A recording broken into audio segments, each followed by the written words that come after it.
West Bengali doctor of medicine. I know no German. Yet a translation of a German poet had moved me. I will go to British Museum and find books in English that will tell me something of his life and the history of his thought. Good morning.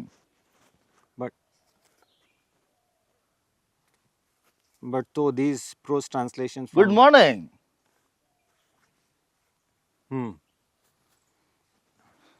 I have stirred my blood as nothing for years. I shall not know ಸ್ವಲ್ಪ anything. ಮೇಲ್ ನೋಡಿ. Good morning. ಏಯ್ ನಿಮ್ಗೇನು ಬೇಕಾಗಿತ್ತು? Good morning sir. ಈಗ morning ಅಲ್ಲ, evening. ತಿಳಿತಾ? ಹೆಚ್ಚೇನು ವ್ಯತ್ಯಾಸ ಇಲ್ಲ. ಬೆಳಕು ಮತ್ತು ಕತ್ಲು ಮಧ್ಯೆ ಇರೋ ಒಂದು ಸಣ್ಣ ಗೆರೆ, ಒಂದು ಮೆಟ್ಲಿನ ರೀತಿ. ಓಹೋ ಹಾಗೇನಾ? ನೀವು ಹೇಳ್ದಾಗೆ ಆಗಲಿ. Good evening. Very good evening. ನನಗೆ ಬೇಜಾರಿಲ್ಲ ಅಂದ್ರೆ ಇಲ್ಲಿ ಕುತ್ಕೋಬೋದಾ? ಈ ಪಾರ್ಕಲ್ಲಿ ಇಷ್ಟು ಬೆಂಚ್ಗಳಿದೆ ಅಲ್ಲ, ಅಲ್ಲಿ ಎಲ್ಲದು ಕೂತ್ಕೊಳ್ಬೋದಾ ನಿಮಗೆ? ಆ ಬೆಂಚ್ಗಳಲ್ಲಿ ನೀವಿಲ್ವಲ್ಲ ಸರ್. ಬೆಂಚ್ಗಿಂತ ನಿಮ್ಮನ್ನು ನೋಡಿ ಖುಷಿಯಾಗಿದೆ. ಇಲ್ಲ ಕೂತ್ಕೊಳ್ಬೋದಲ್ಲ. ನೋಡಿ, ನಿಮಗೆ ಖುಷಿ ಆಗಿರ್ಬೋದು, ಅದು ನನಗೆ ಆಗಲಿಲ್ಲ. ಇಲ್ಲಿ ಒಬ್ಬ ಒಳ್ಳೆಯ ಸಜ್ಜನ ವ್ಯಕ್ತಿ ಜೊತೆ ನೀವು ಹೀಗೆ ಹೇಳಿದ್ರೆ ಹೇಗೆ? ಇಲ್ಲೇ ಬದಲು ಕೂತ್ಕೊಳ್ತೀನಿ ಬಿಡಿ. ನೋಡಿ, ನನಗೆ ಓದಲಿಕ್ಕೆ ತೊಂದರೆ ಆಗುತ್ತೆ. ಅದೇ ಹೇಗೆ? ನನಗೆ ಇಲ್ಲಿ ಓದಲಿಕ್ಕೆ ತೊಂದರೆ ಆಗುತ್ತೆ, ನನ್ನ ಏಕಾಗ್ರತೆಗೆ ತೊಂದರೆ ಆಗುತ್ತೆ. ಓಹೋ ಸಾರಿ ಸರ್, ನೀವು ಓದಿ.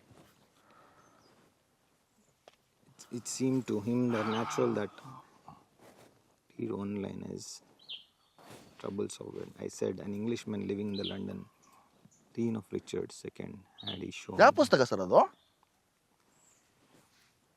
ನಿಮಗೆ ಹೇಳಿದ ತಿಳಿತಾ? ತಿಳಿದಿಲ್ಲ ಅಂದ್ರೆ ಏನು, ಹೆಸರು ಕೇಳ್ಬೋದಲ್ಲ. ಗೀತಾಂಜಲಿ. ರವೀಂದ್ರನಾಥ್ ಟ್ಯಾಗೋರ್ ಅವರು ಬರೆದಿದ್ದು nonsense book. Utterly nonsense. What do you mean? ಕೆಟ್ಟ ಪುಸ್ತಕ ಅಂದೆ. ಅದಕ್ಕಿಂತ ಚಂದಮಾಮ, ಬಾಲ್ಮಂಗ್ಲ ಇದು ಓದಿ. ಒಳ್ಳೊಳ್ಳೆ ಕಥೆಗಳಿದೆ. ತತ್ವ, ನೀತಿ, ಆದರ್ಶ ಇದ್ರ ಬಗ್ಗೆ ಎಲ್ಲ ಸರಳವಾಗಿ ಹೇಳ್ತಾರೆ. ಓಹೋ. No books and his question, but will some Florentine banker or merchant, as I question you for all I know. So abundant and merchant.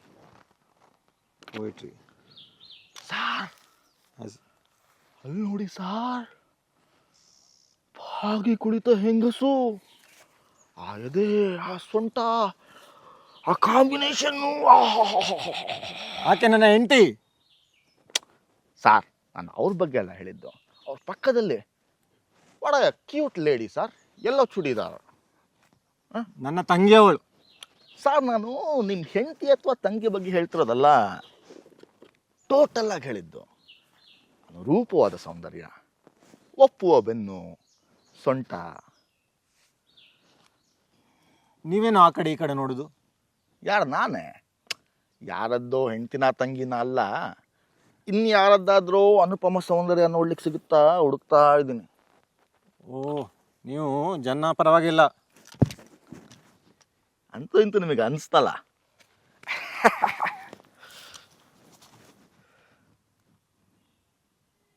ನೀವು ಯಾಕೆ ನನಗೆ ತೊಂದರೆ ಕೊಡೋದು? ತೊಂದರೆ ಎಲ್ಲಿ ಸರ್, ನಿಮ್ಮ ಹತ್ರ ಮಾತಾಡ್ಲಿಕ್ಕೆ ಮಾತ್ರ. ನನಗೆ ಓದಲಿಕ್ಕಿದೆ.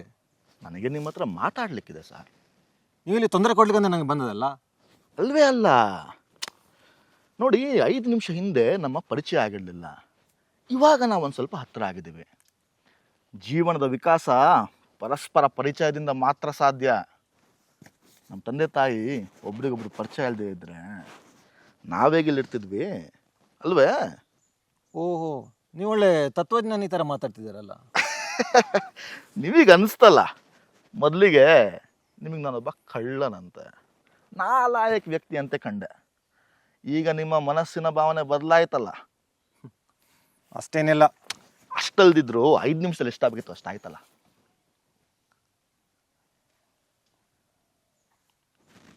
First impression is the worst impression. ನೀವು ಯಾಕೆ ನನಗೆ ಓದಲಿಕ್ಕೆ ಬಿಡ್ತಾ ಇಲ್ಲ? ಸರ್, ನಿಮಗೆ ಓದಲಿಕ್ಕೆ ಬಿಡ್ದಿಲ್ಲ ಇರೋದು ನಾನಲ್ಲ, ಕತ್ಲು. ಅಲ್ಲಿ ನೋಡಿ ಕತ್ಲಾಗಿದೆ, ಈ ಕತ್ಲಲ್ಲಿ ಓದಿದ್ರೆ ನಿಮ್ಮ ಕಣ್ಗಳು ಹಾಳಾಗತ್ತೆ ಸರ್. ಓಹೋ, ನಿಮಗೆ ನನ್ನ ಆರೋಗ್ಯದ ಬಗ್ಗೆ ಅಷ್ಟೊಂದು ಕಾಳಜಿನಾ? ಅದ್ಯಾಕೆ ಸಂಶಯ? ಆರೋಗ್ಯದ ಬಗ್ಗೆ, ನಮ್ಮ ಆರೋಗ್ಯದ ಬಗ್ಗೆ ಸರ್ಕಾರಕ್ಕೂ ಎಷ್ಟು ಕಾಳಜಿದೆ ಗೊತ್ತೇ. ಅದಕ್ಕೋಸ್ಕರ ಒಂದು ಡಿಪಾರ್ಟ್ಮೆಂಟ್ನೇ ಕ್ರಿಯೇಟ್ ಮಾಡಿದ್ದಾರೆ. ಆ ಡಿಪಾರ್ಟ್ಮೆಂಟಿಗೆ ಒಬ್ಬ ಮಂತ್ರಿ ಕೂಡ ಇದ್ದಾನೆ. ನಾನು ಕೂಡ 6 ತಿಂಗಳಿಂದ ಆ ಡಿಪಾರ್ಟ್ಮೆಂಟ್ ಖರ್ಚಲ್ಲೇ ಇರೋದು. ಅದು ಸರಿ, ನಿಮ್ಗೇನಾಗಿದೆ? ನಿಮ್ಗಿನ್ನೂ ಗೊತ್ತಾಗಿಲ್ವೇ? ಹೇಳಿದ್ದು ತಿಳಿತಾನೆ. ಬನ್ನಿ ಸ್ವಲ್ಪ ಹತ್ರ ಹೇಳ್ತೀನಿ. ಬನ್ನಿ ಸರ್, ಕಚ್ಚಲ್ಲ, ಸ್ವಲ್ಪ ಹತ್ರ ಬನ್ನಿ. ಹುಚ್ಚು. ಹುಚ್ಚು? ಹೌದು, ಹುಚ್ಚ? 100% ಹುಚ್ಚು. ಇನ್ಸಾನಿಟಿ. ನಿಮಗೆ ಏನಾಗಿದೆ? ನೀವು ನಿಜ ಹೇಳ್ತೀರ ತಾನೆ? ಒಳ್ಳೆ ಕಥೆ ಆಯ್ತಲ್ಲ ಸರ್ ನಿಮ್ಮದು. ಹುಚ್ಚಿಗಿಂತ ದೊಡ್ಡ ಸತ್ಯ ಇದೆಯೇ? ಹುಚ್ಚ ಯಾವಾಗಲೂ ಸತ್ಯವನ್ನೇ ಹೇಳೋದು. ನೀವೆಲ್ಲಿಂದ ಬರ್ತಿರೋದು ಈಗ? ಹುಚ್ಚ ಆಸ್ಪತ್ರೆಯಿಂದ. ಇಲ್ಲಿ ನೋಡಿ, ಹೈ ವೋಲ್ಟೇಜ್ ಕರೆಂಟ್ ಪಾಸ್ ಮಾಡಿರೋದು. ಬ್ರೈನ್ ಅಲ್ಲಾಡ್ಸೋದಕ್ಕೆ, ನರಮಂಡಲ ಒಡೆಯೋದಕ್ಕೆ. ನೀವೀಗ ಹುಷಾರಾಗಿದ್ದೀರಾ? ನನಗೇನಾಗಿದೆ? ನಾನು ಯಾವಾಗಲೂ ಹುಷಾರಾಗೇ ಇದ್ದೆ. ಅಂದರೆ ನಿಮಗೆ ಡಿಸ್ಚಾರ್ಜ್ ಆಗಿದೆಯಾ? ಇಲ್ಲ, ಆಸ್ಪತ್ರೆ ಕಾಂಪೌಂಡ್ ಹಾರ್ಕ ಬಂದೆ. ಯಾವಾಗ? 1 ಗಂಟೆ ಆಯಿತು. ಈಗ ಊರಲ್ಲಷ್ಟೇ ಅಲ್ಲ, ಇಡೀ ರಾಜ್ಯದಲ್ಲೇ ನನಗೋಸ್ಕರ ಹುಡುಕಾಡ್ತಾ ಇದ್ದಾರೆ. ಪೊಲೀಸ್ ಜೀಪ್ ಎಲ್ಲ ಕಡೆ ಓಡಾಡ್ತಾ ಇದೆ, ಟೆಲಿಫೋನ್ ಬಡ್ಕೋತಾ ಇದೆ, ವೈರ್ಲೆಸ್ನಿಂದ ವಿದ್ಯುತ್ ತರಂಗ ಎಲ್ಲ ಕಡೆ ತೇಲಾಡ್ತಾ ಇದೆ. ಇಡೀ ಲೋಕದ ದೃಷ್ಟಿ ಈಗ ನನ್ನ ಮೇಲೆ ಕೇಂದ್ರೀಕರಿಸಲ್ಪಟ್ಟಿದೆ. ನಮ್ಮ ರಾಜ್ಯದಲ್ಲಿ ಹುಚ್ಚರಿಗೆ ಅಷ್ಟು ಮಾತು ಕೊಡಲ್ಲ. ಬರೀ ಹುಚ್ಚ ಅಲ್ಲ ಸ್ವಾಮಿ, very dangerous criminal, homicidal ಮೇನಿಯಾಕ್. Homicidal ಮೇನಿಯಾಕ್? ಈಗ ಬರ್ತಾ ಇಬ್ರನ್ನ ಕೊಂದು ಬಂದಿದ್ದೀನಿ. ಕೊಂದು ಬಂದ್ಯಾ? ಹೌದು, ಇಬ್ಬರನ್ನು ಒಂದೇ ಏಟಿಗೆ. ಓ ಮೈ ಗಾಡ್. ಕೊಂದಾದ್ಮೇಲೂ ಹಾಕೊಂಡು ಇರ್ದಿದ್ದೀನಿ. Insane, totally insane. Insane? What is insane? ಕೊಂದಾದ್ಮೇಲೆ ನಾನು ಅವ್ರಿಗೆ ಚಾಕು ಚುಚ್ಚಿದ್ದು, ಅಥವಾ ಪೋಸ್ಟ್ ಮಾರ್ಟಮಲ್ಲಿ ಅವ್ರು ಇನ್ನೂ ಚುಚ್ತಾರಲ್ಲ, that must be more insane, right? ಏನಂತೀರಾ? ಅಂದರೆ ನೀವು ಅವ್ರಿಗೆ ಕೊಲ್ಲುವಾಗ ನಿಮಗೆ ಹುಚ್ಚಿತ್ತ? ಅದು ನಾನೇ ಹೇಳಿ. ಹಾಂ, ಆ ಮೆಂಟಲ್ ಡಾಕ್ಟರ್ ಹೇಳ್ತಾರೆ ನನಗೆ ಹುಚ್ಚಿತ್ತು ಅಂತ. ಆದರೆ ಆ ಪೀನಲ್ ಕೋರ್ಟ್ ಹೇಳುತ್ತೆ ಅದು ಹುಚ್ಚಲ್ಲ, ಮರ್ಡರ್ ಅಂತೆ. ಸೆಕ್ಷನ್ 302. ಹೀಗೆ 2 ಅಭಿಪ್ರಾಯಗಳು. ಮತ್ತೆ ನಿಮಗೆ? ಹಾಂ, ನನಗೆ ನೇಣು ಅಂತ ತೀರ್ಪಾಗಿದೆ. ನೇಣ? ಹೌದು. ಮತ್ತೆ ಇನ್ನು ನೇಣಿಗೆ ಹಾಕ್ಲಿಲ್ಲವಾ? ನೇಣಿಗೆ ಹಾಕಿದ್ರೆ ನಿಮ್ಮ ಎದುರುಗಡೆ ನಿಂತ್ಕೊಂಡು ಮಾತಾಡ್ತಾ ಇದ್ನಾ? ನಿಮಗೂ ಸ್ವಲ್ಪ ಹುಚ್ಚ? ನನಗೆ ತಡವಾಯ್ತು. ಸಿಕ್ಕ 5 ನಿಮಿಷ ಆಗಿಲ್ಲ, ಈಗಲೇ ಹೋಗ್ತೀನಿ ಅಂತ ಹೇಳಿದ್ರೆ? ನನಗೆ ಅರ್ಜೆಂಟ್ ಕೆಲಸ ಇದೆ. ಹಂಗಾರೆ ನನ್ನ ಕತೆ ಕೇಳಲ್ವಾ? ನನಗೆ ನನ್ನ ಕತೆ ಕೇಳಬೇಕಂತನೇ ಇಲ್ಲ, ಕೇಳಬೇಕಂತ ಅನಿಸೋದಿಲ್ಲ. ನನ್ನ ಕತೆ ಯಾರಾದರೂ ಒಬ್ರು ಕೇಳಲೇಬೇಕು ಅನ್ನೋ ಆಸೆ ನನಗಿದೆ, ನಾನು ಸಾಯೋಕ್ಕಿಂತ ಮುಂಚೆ. ನೋಡಲ್ಲಿ ನನ್ನ ತಂಗಿ ಹೆಂಡತಿ ಕಾಯ್ತಿದ್ದಾಳೆ. ಇಲ್ಲ, ಅವರಲ್ಲಿ ಸುಮ್ಮನೆ ಕೂತಿದ್ದಾರೆ. ಹೆಂಗಸ್ರು ವಿಷಯ ಹೇಳಬೇಡಿ, ನನಗೆ ಕನಿಕರ ಇಲ್ಲ. ನನ್ನ ಅವಸ್ಥೆಗೆ ಅವರೇ ಕಾರಣ. ಯಾರು? ಹೆಂಗಸರ? ಹೌದು. ಕೂತ್ಕೊಳ್ಳಿ, ವೆರಿ ಇಂಟ್ರೆಸ್ಟಿಂಗ್ ಸಬ್ಜೆಕ್ಟ್. ಕೂತ್ಕೊಳ್ಳಿ ಸರ್. ಪರವಾಗಿಲ್ಲ, ನಾನು ನಿಂತಿರ್ತೇನೆ. ಅದೆಲ್ಲ ಆಗಲ್ಲ, ಕೂತ್ಕೊಂಡು ಕತೆ ಕೇಳಿ. ಸರಿ, ಬೇಗ ಮುಗಿಸಿ ನಿಮ್ದು ಕತೆ. ಯಾಕೆ ಭಯ ಆಗ್ತಿದ್ಯಾ? ಇಲ್ಲ, ಯಾಕೆ ಭಯ ಆಗ್ತದೆ? ನನ್ಗೆ ಖಂಡಿತ ಇಲ್ಲ, ಭಯ ಆಗ್ತಾ ಇಲ್ಲ. ಖಂಡಿತ ಆಗತ್ತೆ, ಚೆನ್ನಾಗಿ ಭಯ ಆಗತ್ತೆ.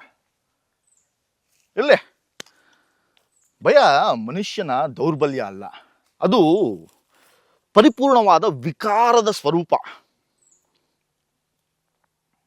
ನಿಮ್ಗೆ ಮಾತಾಡಿ ನೋಡಿದರೆ ನಿಮ್ಮಲ್ಲಿ ಹುಚ್ಚರ ಲಕ್ಷಣ ಕಾಣುದಿಲ್ಲ. ಅದೇ ನಿಜವಾದ ಹುಚ್ಚು. ಮನುಷ್ಯನ ಭಾವನೆಯ ಅಂತ್ಯಕ್ಕೆ ಹುಚ್ಚು ಅಂತಾರೆ. ನೀವೊಳ್ಳೆ ಕವಿ ಥರ ಮಾತಾಡ್ತಿದ್ರಲ್ಲ. ಇದು ನಾನು ಹೇಳಿದ್ದಲ್ಲ, ರಾಷ್ಟ್ರಕವಿ ಮಂಜೇಶ್ವರ ಗೋವಿಂದ ಪೈ ಅವರ ಮಾತುಗಳು. ಮಂಜೇಶ್ವರ ಪೈದು ಕತೆ ಬಿಡಿ, ನಿಮ್ದು ಕತೆ ಮುಗಿಸಿ ಬೇಗ. ಸರಿ ಸರಿ, ಮರ್ತೇ ಬಿಟ್ಟೆ. ಹಾಗೆ ನನಗೆ ನೇಣು ಅಂತ ತೀರ್ಪಾಯಿತು 1 ವರ್ಷದ ಹಿಂದೆ, ಇಬ್ಬರನ್ನ ಸಾಯಿಸಿದ್ದಕ್ಕೆ. ಮತ್ತೆ ಇನ್ನು ನೇಣಿಗೆ ಏರಿಸಲಿಲ್ಲವೇ? ಇನ್ನೂ ಸಮಯ ಕೂಡ ಬಂದಿಲ್ಲ. 1 ವರ್ಷ ಆದರೂ? 1.5 ವರ್ಷ ಕಠಿಣ ಶಿಕ್ಷೆ, ನಂತರ ನೇಣು. ಅಂದು 2 ಶಿಕ್ಷಣ? ಹೌದು, 2 ಕಾರಣಕ್ಕಾಗಿ. ಕೊಲ್ಲಲು ಮಾರಕ ಆಯುಧ ಜೊತೆಗೆ ಓಡಾಡಿರೋದು ಮೊದಲನೇ ತಪ್ಪು. ಅದಕ್ಕೆ 1.5 ವರ್ಷ ಶಿಕ್ಷೆ. ಜೀವಂತವಾಗಿ ಇಬ್ಬರನ್ನ ಚಾಕು ಹಾಕಿ ಕೊಂದಿರೋದು 2ನೇದು. ಅದಕ್ಕೆ ಸಾಯೋ ತನಕ ನೀನು. ಮತ್ತೆ ಕೊನೆ ಶಿಕ್ಷೆ ಯಾವಾಗ? ಅದನ್ನ ಡಿಸೈಡ್ ಮಾಡ್ಬೇಕಾದವನು ನಾನು. ಬಂದು ಹಿಡೀಲಿ ನನ್ನ ಫಸ್ಟ್ ಅವರು. ಅದು ಸರಿ, ನೀವು ಹುಚ್ಚಾಸ್ಪತ್ರೆಗೆ ಹೇಗೆ ತಲುಪಿದ್ರಿ? ಸೆಂಟ್ರಲ್ ಜೈಲಲ್ಲಿ ನನ್ನ ಬಿಹೇವಿಯರ್ ನೋಡಿ ಅವ್ರಿಗೆ ಹಂಗೆ ಅನಿಸಿರ್ಬೇಕು. ಎಲ್ಲಿ ಹ್ಯಾಂಗ್ ಮಾಡ್ಕೋತಾನೋ ಅಂತ ಹುಚ್ಚಾಸ್ಪತ್ರೆಗೆ ಸೇರಿಸಿದ್ರು. ಮೋಸ್ಟ್ಲಿ ಸಾಯಕ್ಕಿಂತ ಮುಂಚೆ ಎಲ್ಲ ಅನುಭವ ಆಗಲಿ ಅಂತ ಅನ್ಸುತ್ತೆ. ಒಬ್ಬ ವಿದ್ಯಾವಂತನಿಗೆ ಈಗ ಈ ಥರ ಮಾಡಬಾರ್ದಿತ್ತು.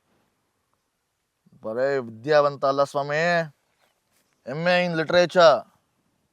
MA in literature? Gold medalist. Oh my god. ಅಂದರೆ ಇಂಥ ವಿದ್ಯಾವಂತನಿಗೆ ಖಂಡಿತ ಈ ಥರ ಆಗಬಾರ್ದು. ನೀವು ನನ್ನ ಜಾಗದಲ್ಲಿ ಇದ್ದರೂ ನಿಮಗೂ ಇದೇ ಆಗ್ತಾ ಇದ್ದಿದ್ದು.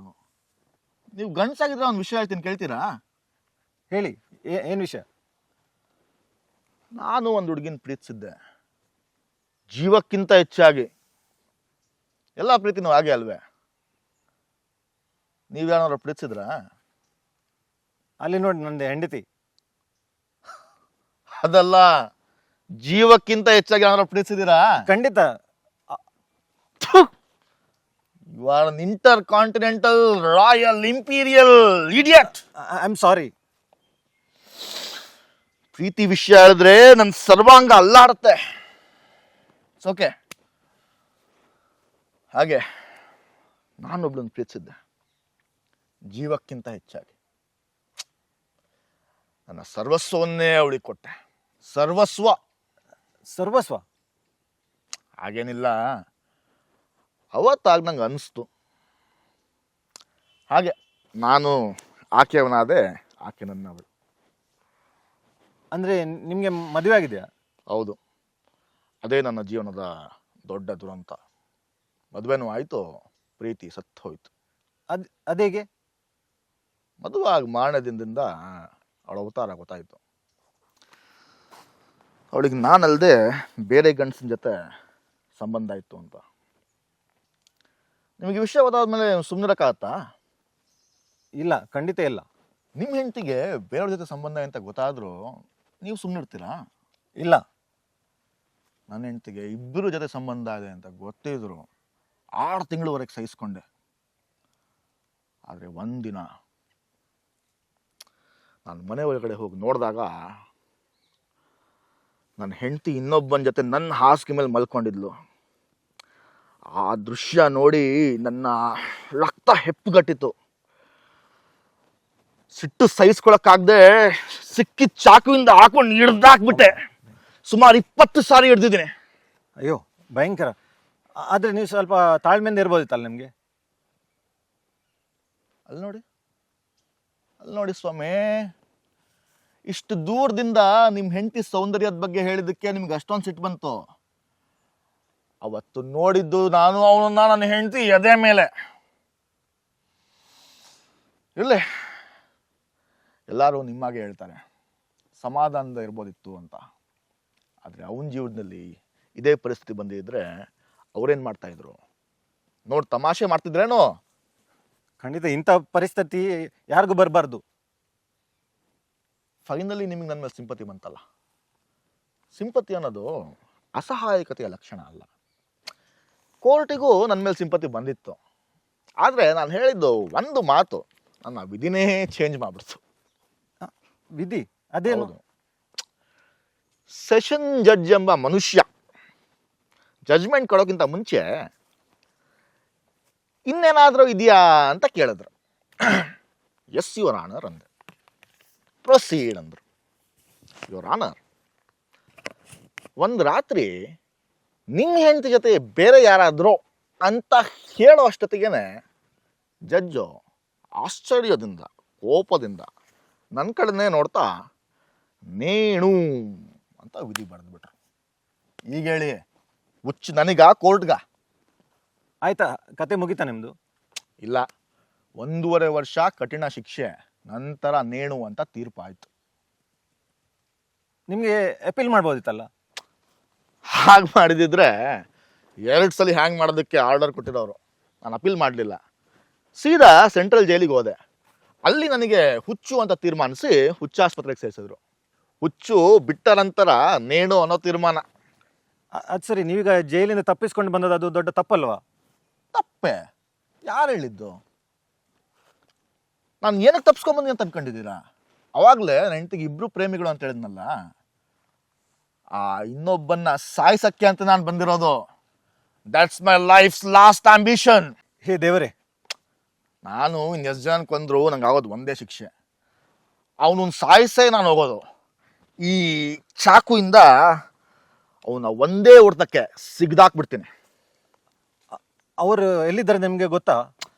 ಅದೇ ನನ್ನ ಸಮಸ್ಯೆ. ಒಂದು 2-3 ಸಲ ನೋಡಿದ್ದೀನಿ.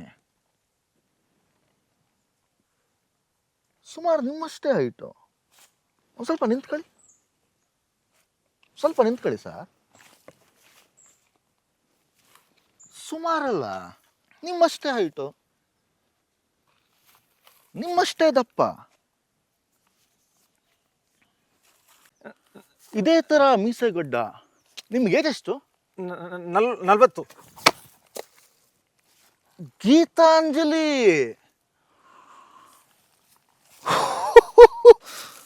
ಅವನು ಕೂಡ ರವೀಂದ್ರನಾಥ್ ಠಾಗೂರ್ ಅವ್ರ ದೊಡ್ಡ ಫ್ಯಾನು. ನನ್ನ ಹೆಂಡತಿಗೆ ಬರ್ತಿರೋ ಲವ್ ಲೆಟರ್ಸ್ಗಳಲ್ಲಿ ಬರೀ ಇವ್ರದೇ ಕಾವ್ಯಗಳಿರೋದು. ಹಾಗೆ ಬುದ್ಧಿ ಇದ್ದವ್ರು ಎಷ್ಟು ಜನ ರವೀಂದ್ರನಾಥ್ ಕವಿ ಓದ್ತಾರೆ, ಅದ್ರಲ್ಲೇನು ವಿಶೇಷ? ಇರ್ಬೋದು, ಆದರೆ ನೋಡೋಕ್ಕೆಲ್ಲ ಒಂದೇ ಥರ ಇರ್ತಾರ. ನೀವೇನು ಹೇಳ್ತಾ ಇರೋದು? ನನಗೆ ನೀವು ನನ್ನ ಹೆಂಡತಿಯ ಇನ್ನೊಬ್ಬ ಪ್ರೇಮಿ ಥರ ಕಾಣ್ತಾ ಇದ್ದೀರಾ. ಹಾಗೆ ಒಂದೇ ಆಕಾರದ ಎಷ್ಟು ಜನ ಇರ್ತಾರೆ? ಇರ್ಬೋದು, ಆದರೆ ಒಂದೇ ಕಡೆ ಮಚ್ಚೆರೋ ಇರ್ತಾರ. ಮಚ್ಚೆನ ಅಥವಾ ಅಚ್ಚೆನ? ಕರಿ ಮಚ್ಚೆ, ಒಂದು ಕಾಸಗಲದಷ್ಟು. ಎಲ್ಲಿ? ಯಾವ? ಆತನ ಭುಜದ ಮೇಲೆ. ಅಲ್ಲಿ. ಎಲ್ಲಿ? ನಾನು ನೋಡ್ಬೋದಾ? ನೀವು ಉಚ್ಚಾರ ಮಾಡಬೇಡಿ. ಇದೇ ತಾನೇ, ನಂಗೆ ಗೊತ್ತಿತ್ತು. ನಾನು ಬರೋವಾಗಲೇ ನೋಡಿದ್ದೀನಿ. ನನಗೆ ಹೋಗ್ಬೇಕು. ಎಲ್ಲಿಗೆ ಹೋಗ್ಬೇಕು? ಇನ್ನು ನಾನು ನಿಮ್ಮನ್ನು ಬಿಡಲ್ಲ. ನಿಮ್ಮನ್ನ ಇಲ್ಲೇ ಹೊಡೆದಾಕೆ ಹೋಗೋದು ನಾನು. ನಿಮಗೆ ಅರ್ಜೆಂಟ್ ಕೆಲಸ, ಹೋಗ್ಬೇಕು. ಕೊನೆಗೆ ಒಂದು ಕೇಳ್ತೀನಿ, ಸತ್ಯ ಹೇಳ್ತೀರಾ? ಏನು ಸತ್ಯ? ನಾನು ಹೆಂಡತಿ ಜೊತೆ ಎಷ್ಟು ಜನ ಇದ್ರಿ? ಯಾರ್ದು ಹೆಂಡತಿ? ನನಗೆ ಯಾವ್ದು ಹೆಂಡತಿ ಗೊತ್ತಿಲ್ಲ. ಸತ್ಯವಾಗಲು ನಿಜವಾಗಿ ಹೇಳ್ತಿದ್ದೇನೆ. ಹೌದು, ಸತ್ಯವಾಗಲು ಇಲ್ಲೇ ಕೊಂದಾಕ್ಬಿಡ್ತೀನಿ. ನೋಡಿ, ಈ ಥರ ಒಂದೇ ಹೆಜ್ಜೆ ಮುಂದೆ ಇಟ್ಟರೆ ನಾನು ಪೊಲೀಸನ್ನು ಕರಿತೇನೆ. ಹೇಗೆ? ನೋಡಿ, ಅಲ್ಲಿ ಹೋಗ್ತಿದ್ದಾರೆ. ನೀವು ಹಾಗೆ ಮಾಡಿದ್ರೆ ನಿಮ್ಮನ್ನ ಇಲ್ಲೇ ಕೊಂದು ಸರೆಂಡರ್ ಆಗ್ಬಿಡ್ತೀನಿ. ನೋಡಿ, ನಂದು ಹೆಂಡತಿ ನಂಗೆ ಕಾಯ್ತಿದ್ದಾಳೆ. ಅವು ಇನ್ನು ನಿಮ್ಮ ಹೆಂಡತಿ ಕೇಳೋದು ನಿಮ್ಮ ಬೊಬ್ಬೆ, ನೋಡೋದು ನಿಮ್ಮ ಹೆಣ ಮಾತ್ರ. ಏಯ್!